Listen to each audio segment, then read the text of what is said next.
Good morning, everybody, and welcome to Season 2, Episode 1 of the Sultans of Security podcast. It's been a hot minute, actually 7 Yeah. months. 7 months since we had the last episode come out. So it's been a busy summer, busy time. So getting back at it.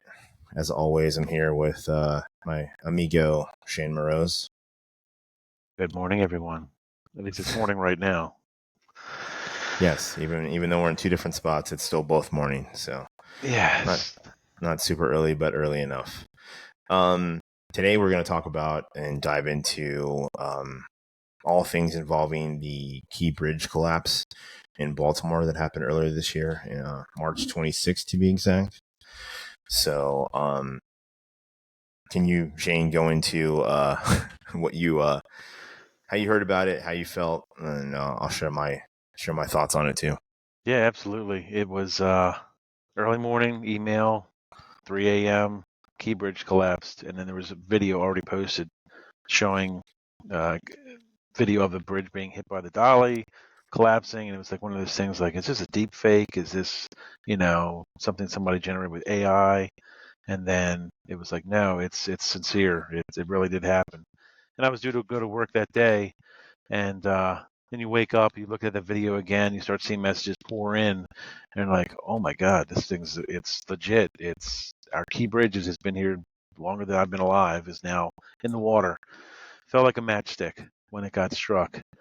And the immediate response by the police, of course, and trying to do rescue and recovery, and just that initial response by local law enforcement, Coast Guard, and there's in a few minutes to the next hours. Just even though, and as you learn as the day goes on, as the days go on, I should say, how the Transportation Authority police and state police responding have to close the bridge down, and you learn about, geez, had they not done that, how many more people's lives could have been lost. And what really got me was my wife, Nancy, had been visiting her parents, and 11 o'clock that night, the night before, had gone over the bridge to come back home and saw the construction crew that was on the bridge working at that point.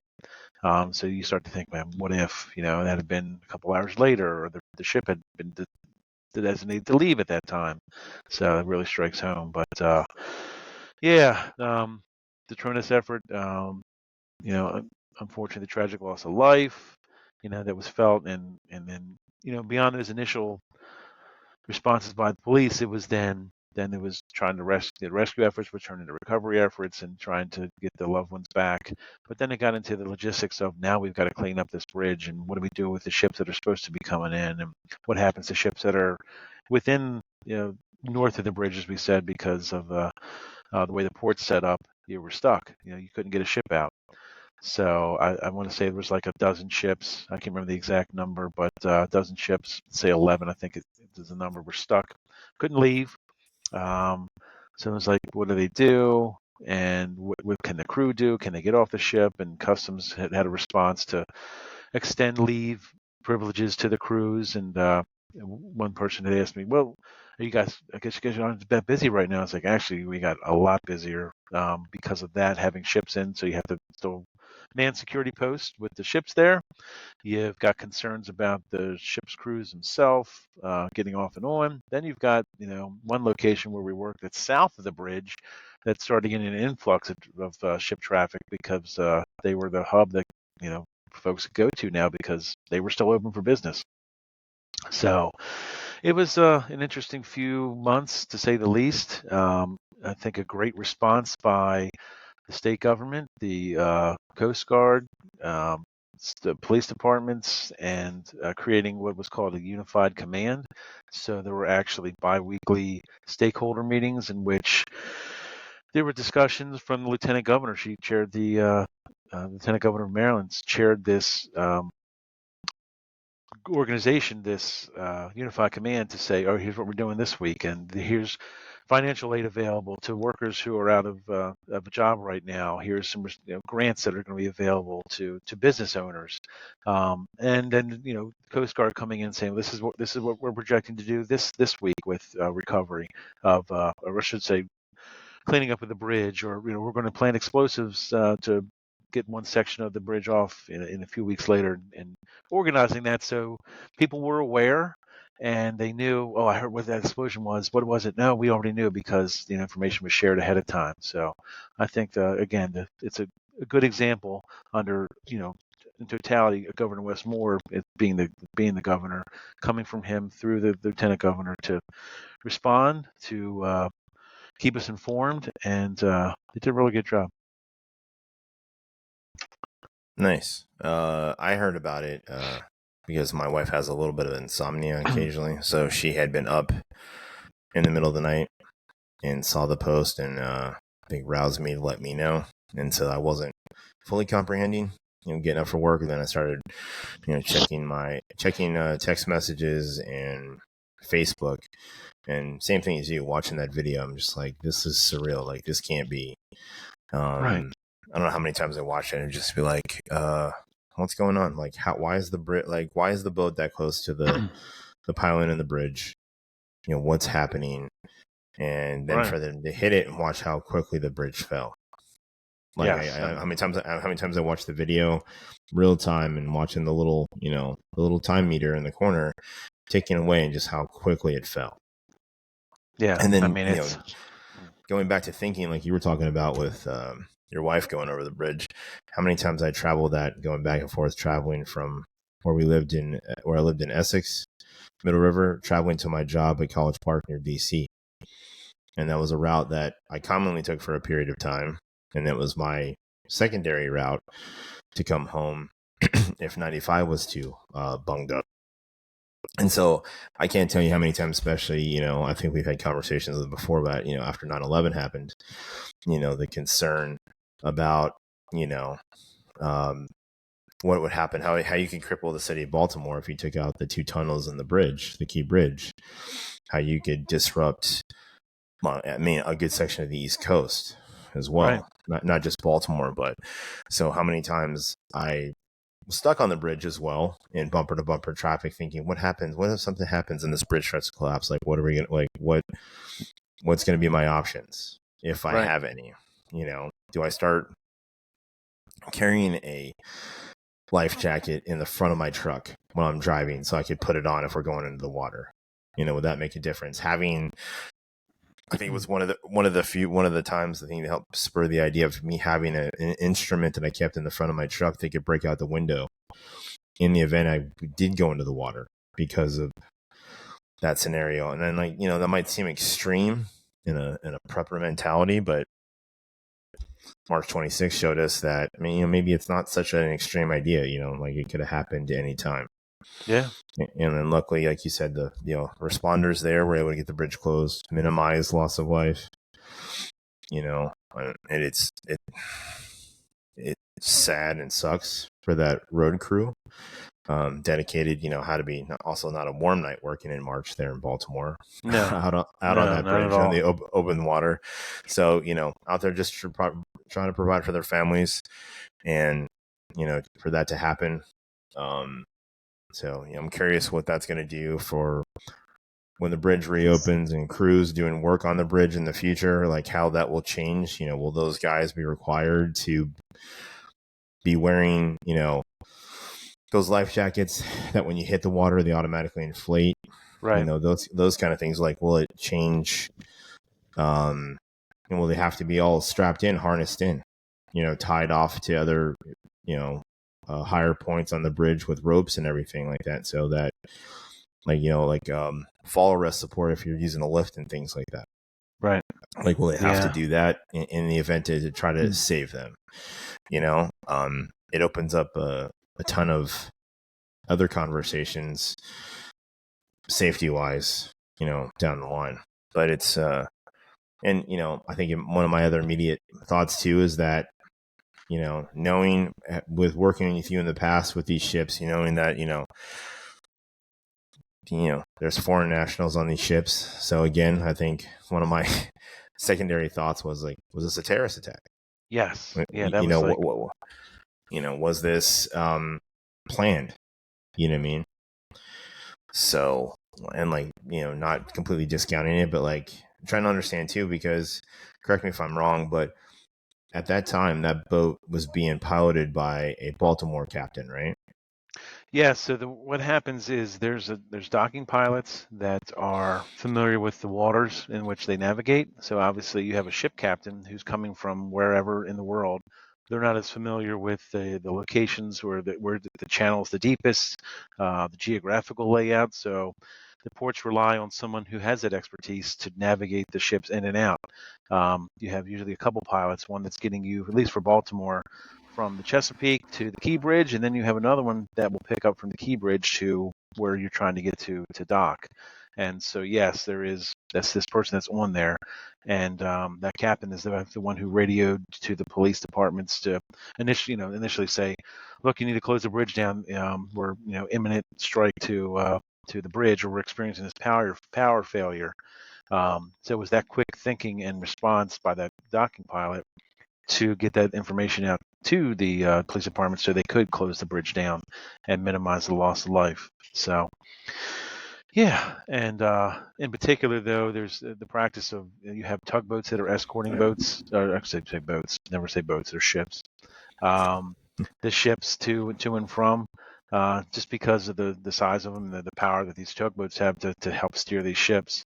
And you're seeing some updates and some new practices with that, as opposed to how it was before. Basically, if you had a vessel, it would be cleared with the tugboats in tow from the dock. This is a vessel leaving, like the Dolly, leaving the port of Baltimore. The tugboats would get it out to the main channel, and then they would just disembark because the ship's under its own power to then navigate with that pilot on board. But after this incident, you got to reevaluate. Well, we should keep those tugs in place alongside until it clears at least the Key Bridge. I'm not sure if they're going to require that for the Bay Bridge. That's a whole different set of circumstances. But yeah, the irony of this is we had just done an exercise at one of the terminals where I work from in December. Not to say that the Key Bridge is struck, but to say that the channel was blocked by a vessel intentionally to create economic disruption. And here, 3 months later, this happens, and we have economic disruption throughout the entire port. So, but my concern is that someone sees how much of an impact, and there's the cost and the per day in terms of economic impact. I've seen anywhere from $9 to $15 million a day being lost from this. But my fear is that someone says, "Oh wow, look what this did to the economy of America for X number of months. Let's try to do this on purpose now." And then with all the means that folks have out there for doing that, either using ships or the ship itself or something else to sabotage it, it's a concern. And if I'm thinking about it, I think someone on the other side of the coin's thinking about that too as a possible way. But I would also imagine that our folks in law enforcement, both Coast Guard and local and state and federal, are thinking about it too, about ways to prevent it. So, Well, let's hope so, right? Yes. Because I was in the same boat with you, especially as more information came out that especially what was inside the shipping container that was closest to the strike point of the bridge with the hazardous chemicals in there. I'm like, all right, well now we're gonna, do we have a HASCOM situation with release into the bay? What's that going to do to the agriculture of the bay, the aquaculture, of the bay? Getting it down there. Could it could have spiraled out of control and caused a huge fire on that ship? And you had, it had more. Luckily, to an extent, a lot of those things were, contained in Connex boxes, so that those Connex boxes should, for a period of time, keep things contained if something were to happen. Right. Not allowing the fire to spread too far. But then, I think an underreported thing with this too, about 2 weeks later, a similar incident to this almost happened in New York. Yes. They had a near miss, but thankfully, the tugboats stayed near the vessel, and the tugboats were able to help get the vessel away from striking the bridge there. I don't know. I don't remember off the top of my head which bridge it was, but there was about a week and a half to almost 2 weeks after this event that very underreported, but I know I saw a couple of blurbs in different places about it, but there was another near miss. And so when that happened, again, my terrorism senses pinged off and thinking, it was just like, okay, is this, was Baltimore the first one?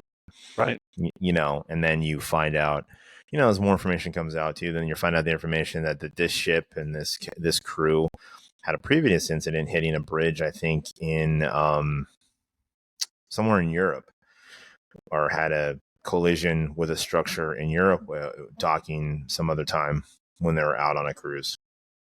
So, Yeah, just looking like, online, it looks like it's the APL Guindao, and it's saying New York's Maranzo Narrows Bridge, just to put it in perspective what we're talking about here. So yeah, so I mean, and not that New York hasn't suffered enough with mass casualty events, but it could have been a similar situation. And again, just a couple 100 miles up the road from Baltimore, and again impacting, and then there's a lot more bridges to to take out in New York. So if this was a concerted effort, what do we have to be, so will there be changes coming from like additional changes coming from and requirements from the Coast Guard and Customs and things like that for security and safety protocols? yeah, Like you said, because like when the Dolly was escorted out of, when it was finally clear to be escorted out, I did see that they completely shut down all of the traffic on the Bay Bridge for about 45 minutes. mm-hmm. I believe it was escorted by 3 tugs and 2 or 3 Coast Guard cutters escorted the Dolly as it proceeded down the rest of the bay out to the mouth of the Atlantic. I think to make sure that it wasn't going to hit anything else and it had no other impacts along the way until it was out to big open waters. Yeah, So they were, like you said, they were not taking any chances to make sure that this headache finally got out of the area safely, yeah. and we were, can move on from it. But And just a bit of a full circle moment. Just 3 days ago, just seeing that the Dolly actually departed the U.S. finally. According to this article I'm reading, heading back to China, or heading to China was its next port of call. But it had been in Virginia for repairs since leaving Baltimore, and now the vessel's gone, but there's still the rebuild, getting back to the state in terms of transparency and sharing information. It came out about open bids for an interest in the design, but also the construction of the bridge. So, take it for what it is, but they're at least putting that information out that, look, we are working on this. We're just making sure that we do it right. It seems like they're in the news media. You hear about, well, how much is this bridge going to cost? But and for me at least, I look at it like, yeah, it may cost more, but you want to get that right the first time. You don't want to undercut and low bid or take your lowest bidder for something like this. no, and like you said, I think the requirements are that they're requiring an additional height from water to the underside of the span of the bridge over the deepest part of the channel. I think that the design should, so that means it's going to be a steeper climb up over this bridge to allow to take into account for a ship like the Dolly with all of those containers on it, so that if it were to come close, that Right. it shouldn't hit some of the structure and repeat the same mistakes. Um, be curious to see what the design's going to be that can make it stronger. Because I don't know. And then I was skeptical too when I heard, one of the first press conferences, they're like, "Oh yes, all the safety inspections are up to date on the bridge, and the bridge is safe." I was just like, and then I joked, I was like, there was constantly work on that bridge my entire life. I lived there, just to see the 23 years traveling back and forth from my job. Right. I don't remember a time when there was not work happening on that bridge. Painting, sandblasting, checking rivets, filling Something. potholes. I Right. mean, those guys are on the bridge filling potholes on the bridge. The crew that was there. I was like, "Are you sure?"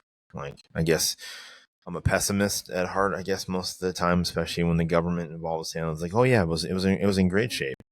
Right. Okay, sure. Um, I think some people probably disagree too, but we're not engineers, so we'll have to take the state at their word. Um, that it was up to date, up to code, up to snuff. Right. And guess move on from there. But Yeah, and then there's the lawsuits that are coming around. I know initially there was articles back in March, shortly after, where the owners of the vessel Dolly were invoking this law from like 1851 to limit their liability, and apparently it's the same one that the owners of the Titanic also invoked to limit their liability and responsibility for financial recovery from the victims. So. Whether or not that holds, I don't know. It's just one of those yes, things. It's like if someone can find a way to get out of something, unfortunately, we'll try. So, sounds like they need to update shipping law. right. One would not think there was a whole separate subcategory for that, but I guess there is. And considering what you said, it's something from the 1800s that hasn't been updated in a hot minute. So, Yeah. much like many of our laws in our country should be updated to be in alignment with current technologies. Right. Sounds like this could benefit from the same thing. Yeah. Yeah. And it's something. Gosh, it's something called general average, which basically just limits how much that someone can have to pay out for damages or loss of life or recovery. So it's crazy times. So, but no, but I mean, since then, as far as economic recovery, I would say, the port has definitely moved forward with that. Where once the debris was completely clear, the channel was open, and this team I was telling you about, the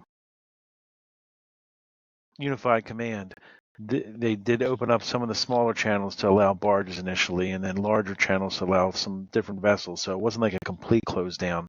But as the weeks went on and they opened up more channels and finally clearing the main channel, I'd say that we're back to business at full speed at all the ports.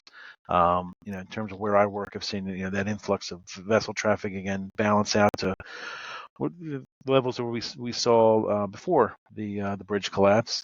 Um, as far as the bridge still being down in terms of commuter traffic, it's definitely impacted. Still, drive times to get to the west side now. It's like, oh, I got to get to this location. I can't use the bridge still, and you almost forget about it for a second till you realize, oh no, I got to go through the Harbor Tunnel or the Fort McHenry Tunnel. And so, depending on when you go, you can definitely be backed up going one way or the other. So that is still impacting the area, and it probably will be for the next 5 years, I would say, until that bridge is ready. So that's the estimate, at least in terms of information I've read, how long it's going to take to completely recover the bridge. There were some things that helped out, keeping the bridge height the same. Um, they're keeping the lanes the same. So it has to do with designs and engineering. Without knowing much detail or further detail, I just know that it helped expedite in terms of getting the bridge approved, the bridge design approved, and then eventually getting this thing underway. So, but yeah, it's that's what's been happening here since then. It's hard to believe it's been 6 months already. Dick said you were saying this Thursday it'll be 6 months, and they said Baltimore's resilient, um, and we're moving full speed ahead. So Yeah, like you said, I agree with you. Like I said, the way they did started, opening smaller sections of the channels to get traffic through there, so vessels, different size vessels, could start getting through.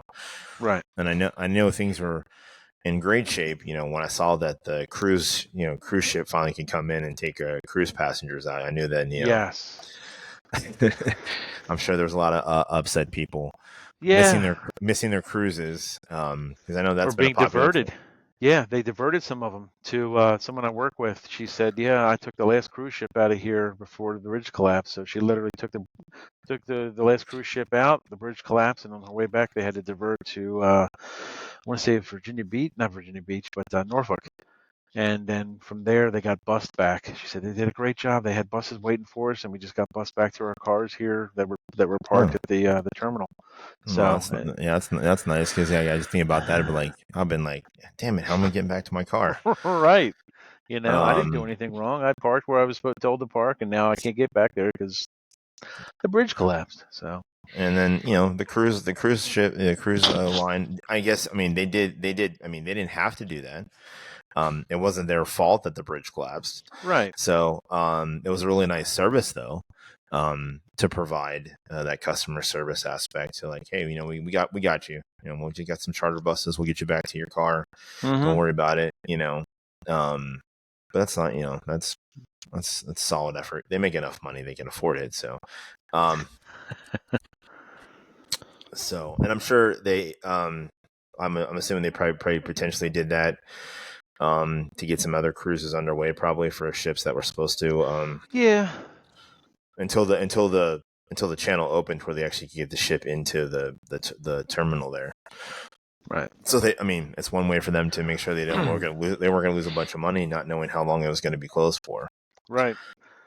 So So, circling back to so did Beta stay busy with a lot of these other ships that were in terms of providing coverage for them because of the crews on the ship? yeah, because of the crews on the ship, and again, this is not for the Dolly itself, but for the ships that are were basically trapped or could not leave due to the debris blocking the channel. Um, the security needs to be maintained per regulation for those locations to ensure access controls in place. So you have to have a person to be there 24/7, and we encountered that at two locations where we work, and so that kept us consistent with that. But again, the biggest thing, though, was the terminal south of the bridge just boomed with business due to being the only port accessible at the time. And with all the logistics that go into place, because now normally, these cargoes are brought in by vessel, and then from where they dock, they either offload the cargo. The cargo is either taken out by rail car or by tractor trailer, and it goes to its destination. But now, you've got a location that's kind of an intermediary step to where you have to unload your cargo, but then you have to transport it to where it needs to go. So, the logistics of getting extra dump trucks or other containers or vehicles to do that creates more work in the temporary sense, but keeps commerce going. I heard things in terms of one of the locations where we work where they had to basically, it was definitely not as expedient, but you know transporting goods by one single tractor trailer to its destination in another state, be it Delaware or Virginia, it's definitely it gets it where it needs to go, but it's not as speedy as being able to do it directly to the location where it's intended. So um, it's kind of the side effects of what we experienced as well. But fortunately, it was we had the job security. I was glad to see that the folks that work with us still had work that they could go to. There wasn't a need to take advantage of some of those programs that the state offered because we were still experiencing work. So to see like the longshoremen, the stevedores who had no work to do, um, trying to pick up the pieces in terms of maintenance of the facilities. So, the facilities took advantage of that to try to upkeep their own end in terms of infrastructure and things like that. So, the folks kept busy, both security and non-security personnel. So it was a good time to take advantage of the situation and to reinforce those aspects of everything. Nice. Like I said, it's always amazing to me, and it was always amazing to me to watch how things come in and get transported where they go, understanding the process, trying to understand, why we import what we do, and then export Yeah. stuff that we grow in this country, but then we're importing it from other countries, like not making sense to me. Understanding the full logistics of it. So yeah, he said I would have been interested to be there working at the time just to see what other kind of new things came through at the time.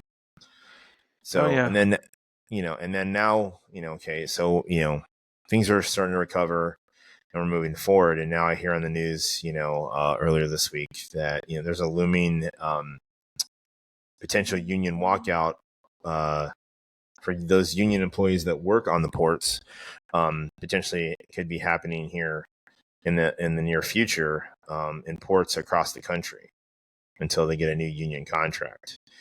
And so I'm curious to see what your thoughts are on that, how you can see that impacting. Because I don't recall, like, at the location you're talking about, how many of those guys are union employees, and which ones are or not. But like what you could see if that that were to happen.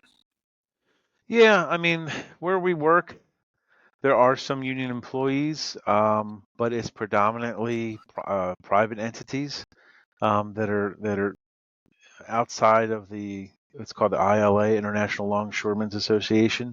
But there are some aspects that could be affected by it. Some of the RoRo, the roll on roll off types of cargoes.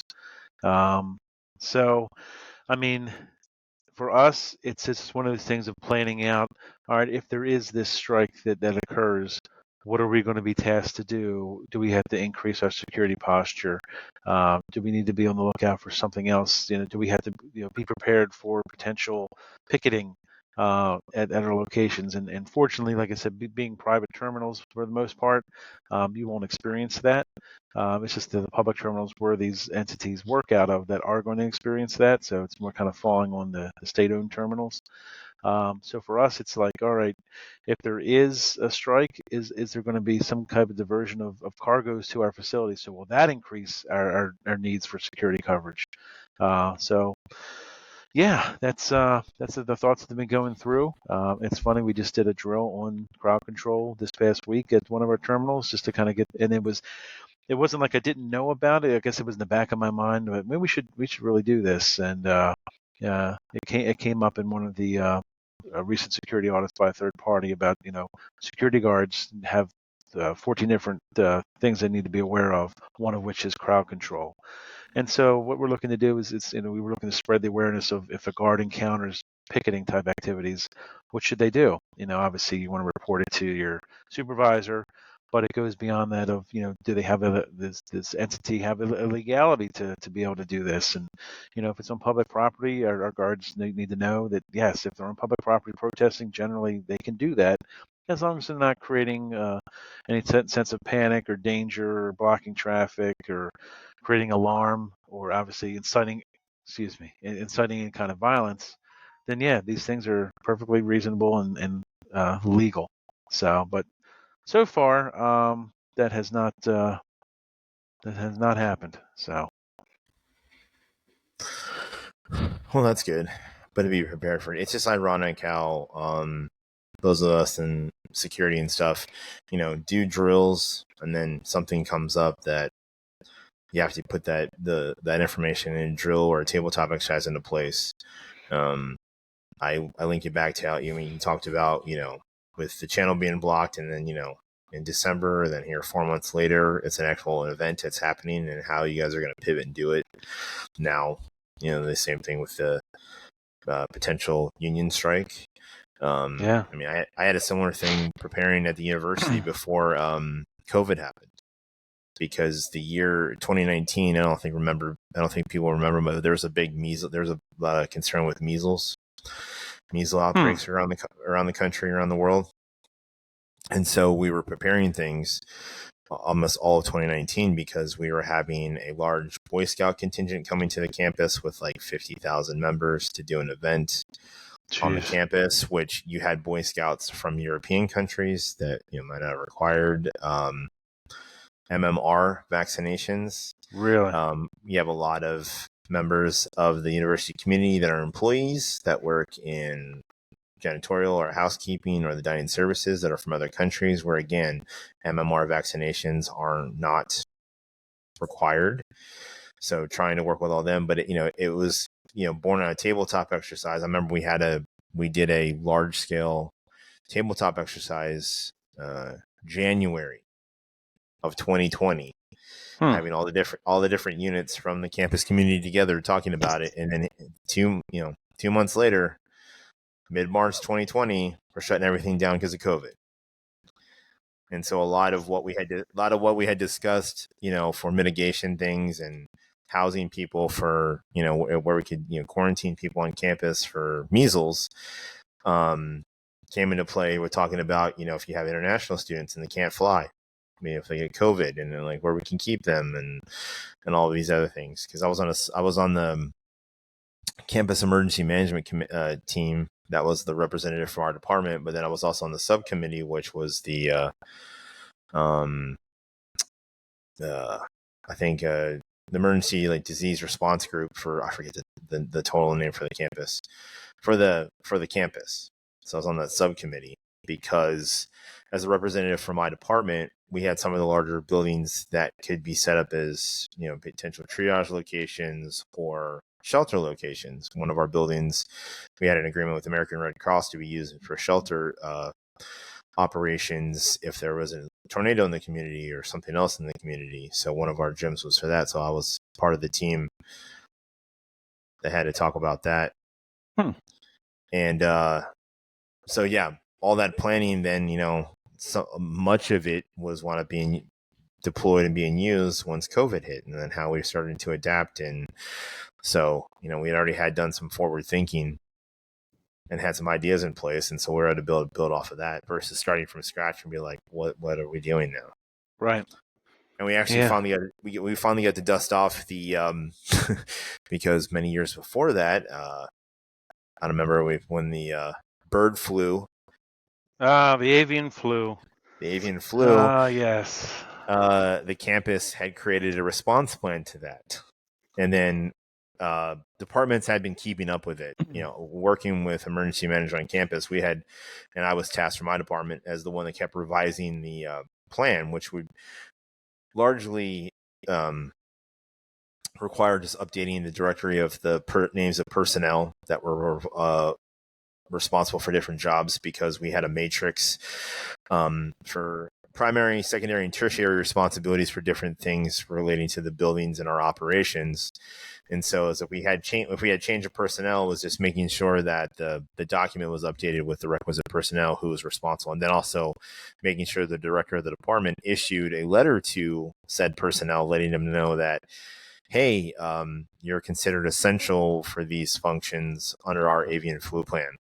And so that evolved, becoming just I think with COVID, the change just became to the name, instead of the avian flu, was the pandemic response plan.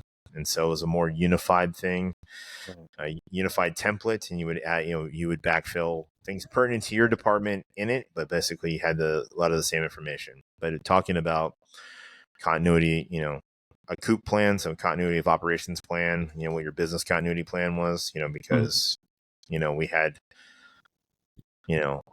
our department was student fees is what paid for our stuff for our department. So like how we're going to still handle things and all that kind of stuff. So pre-planning helps. So ounce of prevention is worth a pound of cure.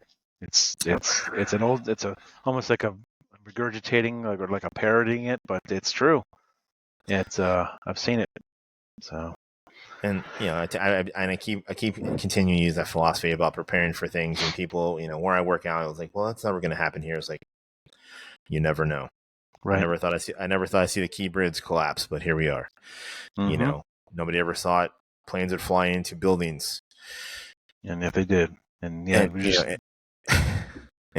people. It is September. We just 10 days ago we're celebrating. I shouldn't say celebrating. We're commemorating. 9/11. So nobody. I never thought anybody would use beepers again. But after what happened earlier this week, nobody's ever going to use a beeper again ever. Or radio. Yeah, or the two-way radios. Or walkie-talkie. Yes, I can't remember what comedian it was, but they were saying, I think it was 98 Rock. Justin Schlegel, Justin Scott and Spiegel, love to listen to it. But in the morning, they were saying at this point they're just going to use tin cans and string. And even then, kind of be like, well, maybe just going to do smoke signals. They're going to go to the old Native American way of sharing information. We're just going to use smoke signals after the rockets hit our buildings. We're just going to use that because nothing else is safe. Nothing else is safe. So that was some James Bond stuff. Yeah, that's some. That is some crafty stuff. Got to be careful now. My son even said, "Is my cell phone safe?" I said, "Yes." It's not. I didn't know at first if it was just the battery, like itself, was somehow rigged to explode, but then I learned it was no, there was actually explosives that were planted in these. It brought me back to the movie Law Abiding Citizen Uh-huh. with Gerard Butler with the judge in her chambers. Oh, I can answer my phone. Pick, boom. It's that. Yep. It immediately conjured that image of that occurring. It's just like, wow. Yeah. So, Like I said, life imitating art. I don't know, maybe. yes. But I Yeah. mean, but I mean, I heard an interview with a person who's familiar with, like you said, but there's that technology. The idea of that concept has been around for a while. There's like samples of it in the CIA museum Hmm. in DC, where obviously people thought about it. You know, Sure. somebody thinks about it. Somebody's developed it, and so you just gotta find the right people and flash some money, some currency, and get it done. And so Yeah. bravo for that. Whoever is responsible, actually, that's a pull that off. It's a lot of It dedication. and coordination and I just Yeah, yeah the the concern logistical of yeah the the quick logistical planning. Yeah, the concern obviously is the retaliation. So, but that's a war that's been going on longer than either of us have been alive, and or our ancestors, and dating back thousands of years. So it's just like how long will it continue, and as if technologies evolve, so does a person's method of inflicting damage. Um, Not to segue outside the maritime industry, but I was watching a video to where thermite plasma was being used by the Ukraine in drones to drop it onto Russian soldiers in areas. And you see a drone flying over a field of trees, and it's literally raining down thermite plasma. It's igniting and burning. And it's just like, when's the first time that's going to happen here? So, necessity is the mother of invention. Um, and we're watching it unfold in various ways throughout the world. So, like I said, and then I keep I still think that Tom Clancy was a psychic or had really good contacts within the government to get inspiration for his books. Um, because I listened back living in Maryland, I had a lot of long drives to and from work, so I listened to a lot of audiobooks, and so my boss would hook me up with Tom Clancy ones because they were substantial amount of listening. Um, like there was one in one of them talking about how predator drones being hacked and being used by the enemy. That happened a couple years back, where they had to shut really, the drone program down for like a month to fix the breach repair, jeez, to the penetration to the network. And then the last book I listened to was going back to Chinese operatives over the years coming into the country, and then basically they were bringing in 6 EMP devices that would be spread out across the United States so that they overlapped. And so basically the concept is that China was going to cripple the United States with an EMP attack hmm, and then basically enslave Americans to go back to farming the land and everything like that. Where even so, like the Chinese had a um, training village in like North Korea learning like the different American farming techniques so they would know, so that basically it was China's way of coming back to recollect all the money that America had borrowed from it over the years. hmm, And so they would cripple the country with EMP, take out all the electronics, and you put us back to almost the Stone Age essentially. right, And how it was, and how like, and then the book about how like it was to be thwarted by the people in the book. But yeah, how like getting the parts in and assembling each of the, but trying to find the sleeper agents that were involved for it. So thinking about tying back into the encounters they've had at the southern border with terrorists from other countries, and then those who have potentially gotten away. So jeez, it's a little bit weird, a little bit to me, a little bit more surreal now living down here where I am. Thinking about they're probably not here. They have moved up north into other places, but still don't know. Still got to be on the lookout. So I think it was a great episode today. yeah, a lot of ground covered. It's been a bit. It's good to get back into doing this for our season 2 opener. Yeah. So Dating myself later on today. I've got my 30-year high school anniversary or reunion, so that should be interesting. yeah, So, yeah. I but don't know. I don't know if we're actually going to officially have one for me next year. Never seems to pan itself out. So hopefully, maybe the two factions within my class can put down their swords and come together and actually unify to actually have one. Because one always thinks they have better ideas than the other. oh, So the Hatfields and the McCoys. yeah, like it's just like, come on, just let's not that I'm not super nostalgic like that, because like the people that I have kept in touch with that have meant the most to me from high school are the people that I'm in contact with. Yeah. Um, you know, so generally, a large part of Facebook is just for that. Keeping in touch with people. More Yeah. so, more so being blindsided by the people that we have lost, that have passed away. And again, just freaking me out. I think each time I find somebody else who's passed away.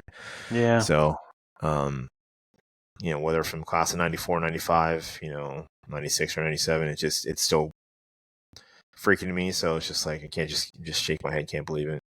I know. So, Time is something or another. yeah. But anyway. All right. Well, good. As usual, everybody, thanks for joining us.